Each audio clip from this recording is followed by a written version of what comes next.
मतदारसंघामध्ये प्रचाराच्या रणधुमाळीने वेग घेतला असतानाच राजकारणामध्ये क्षणाक्षणाला बदल होत आहे। आमदार गोपीचंद पडळकर यांनी काल घेतलेल्या मेळाव्यामधून राजकारणाचा रंगच बदलून टाकला। असे असतानाच आता शिवसेनेचे राज्य संघटक डबल महाराष्ट्र केसरी पैलवान चंद्रहार पाटील हे वैभव दादांच्या तुतारीसाठी त्यांनी कंबर कसली आहे।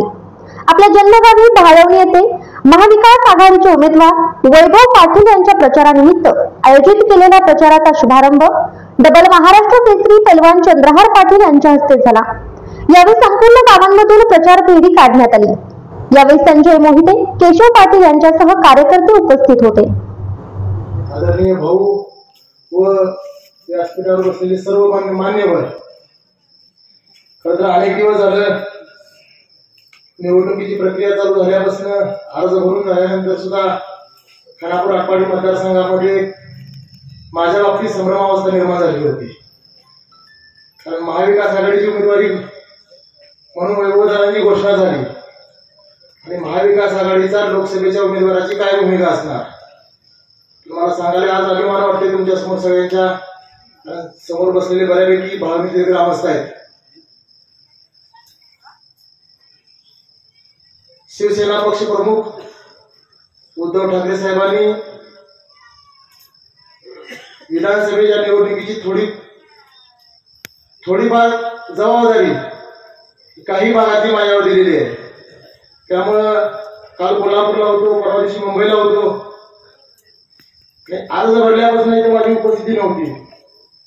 मला वाटते अर्ज भरून झाला वैभवदादांचा, नंतर अमोल कोल्हेची सभा झाली, जयंत पाटील साहेबांची सभा झाली। मला वाटते वैभवदादांचा अर्ज ज्या दिवशी भरला त्याच दिवशी बहुतेक आदित्य साहेब ठाकरेंनी पण अर्ज भरला। तो अर्ज भरत असताना मी मुंबईमध्ये उपस्थित होतो। पण ही संभ्रमावस्था सर्व मतदारांमध्ये निर्माण झाली होती, पण भाऊंच्या मनामध्ये यात कुठलीही संभ्रमावस्था नव्हती। कारण निवडणुकीची तिकीट वाटपाची जी प्रक्रिया चालू होती त्यामध्ये आधी भाऊ असतील, दादा असतील आणि मी अनेक वेळा पुण्या मुंबईच्या ट्रिपा आमच्या झाल्या, अनेक ठिकाणी बैठकी झाल्या। पण आमच्या पक्षाची भूमिका भाऊ तुम्हाला पहिल्यापासून माहिती होती की ही जागा शिवसेनेची आहे, मशालीची आहे, या मशाली चिन्हावरच आपण उभं राहिलं पाहिजे।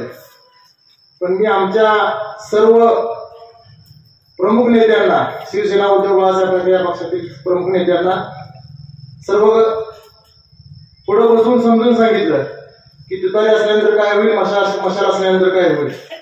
खरखर अतिशय मोठ्या मनाने संजय राऊत साहेब असतील, उद्धव ठाकरे साहेबांनी चालू शिवसेनेची जागा आज राष्ट्रवादी काँग्रेस पक्ष शरदचंद्रजी पवार या पक्षाला सोडली किंवा महाविकास आघाडीतील हा घटक पक्ष म्हणून या पक्षाला ही जागा दिली। त्यामुळे कुठलीही मनात संभ्रमावस्था निर्माण होऊ न देता आपण एक संघपणे महाविकास आघाडीच्या पाठीमागे आहोत। कारण माझी हीच भूमिका होती की माझ्यासारख्या एका खेळाडूला महाविकास आघाडीने लोकसभेसारखी एवढ्या मोठ्या निवडणुकीची उमेदवारी दिली तर त्या महाविकास आघाडीचा उमेदवार सुद्धा इथं त्याच ताकदीचा असला पाहिजे जो खानापूर आटपाडी मतदारसंघ माझाही आहे। म्हणून त्यासाठी आम्ही बरेच दिवस प्रयत्न करत होतो आणि शेवटी वैभवदादांची निवड करून महाविकास आघाडीकडून वैभवदादांच्या नावाची घोषणा झाली। खरंतर आजची मतदारसंघाची परिस्थिती मी जास्त सांगणार नाही, कारण ही सर्व समोर बसलेली जनता मतदार सुज्ञ आहे। संपूर्ण महाराष्ट्राचा जर विचार केला तर आज येणाऱ्या 23 तारखेला महाविकास आघाडी सत्ता महाराष्ट्रामध्ये येणार आहे। त्यामुळं महाविकास आघाडी सत्ता येत असताना आपल्या मतदारसंघाचा आमदार सुद्धा महाविकास आघाडीचा असला पाहिजे। म्हणून आपण सर्वांनी रात्रीचा दिवस करून वैभवदादांना आमदार करण्यासाठी हिंदू मुस्लिम ऐक्याचं जे प्रतीक असणार आपलं भावनी गाव आहे, खानापूर तालुक्यातलं सर्वात मोठं गाव असणार आपलं भावनी गावातून जास्तीत जास्त मताधिक्य देऊन वैभवदादांना आपण निवडून आणू एवढ्या तुमच्या समोर अपेक्षा व्यक्त करतो आणि थांबतो। जय हिंद, जय महाराष्ट्र। अनेक वेळेला मी तोंडात या ठिकाणी किती वेळा तुम्हाला सांगितलं की टेंबू योजना पाहिजे का, तर 100% पाहिजे। तुम्ही टाकाळे अर्थाच्या योजनेखाली आहे, परंतु ही टेंबू योजना 92 मध्ये नानांनी पहिल्यांदा या ठिकाणी आवाज उठवला की दुष्काळी भागाला टेंबू म्हणजे दुष्काळी भागाला कृष्णेचं पाणी मिळालं पाहिजे, ती भूमिका घेतली। त्यावेळी घातलेला त्यांनी मंडप 2017 पर्यंत तसाच होता आणि 26 जुलैला दर 26 जुलैला प्रत्येक वेळेला पाणी परिषद आणि बघता बघता या परिषदेला एक वेगळं वळण लागलं.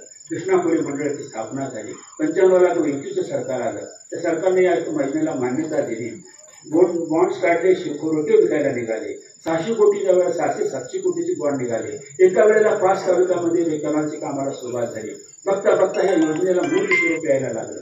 पतंगराव साहेब असतील, संजय पाटील असतील आणि काही नेते मंडळी असतील, सर्वांनी या ठिकाणी योगदान दिलं.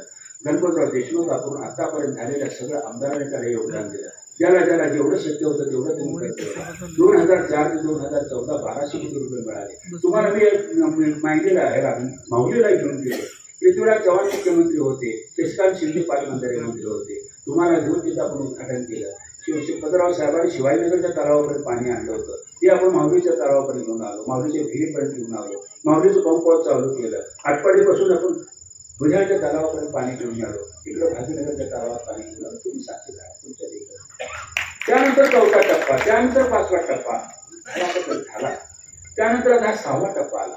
6व्या टप्प्याला सुद्धा आपल्या आघाडीचं सरकार असताना लवादाच्या माध्यमातून पहिल्यांदा 8 TMC पाणी ह्या 6व्या टप्प्यासाठी जयंत पाटलांनी उपलब्ध करून दिलं. त्यानंतर मग ह्या 6व्या टप्प्याला मोर्चे सुरू झाले.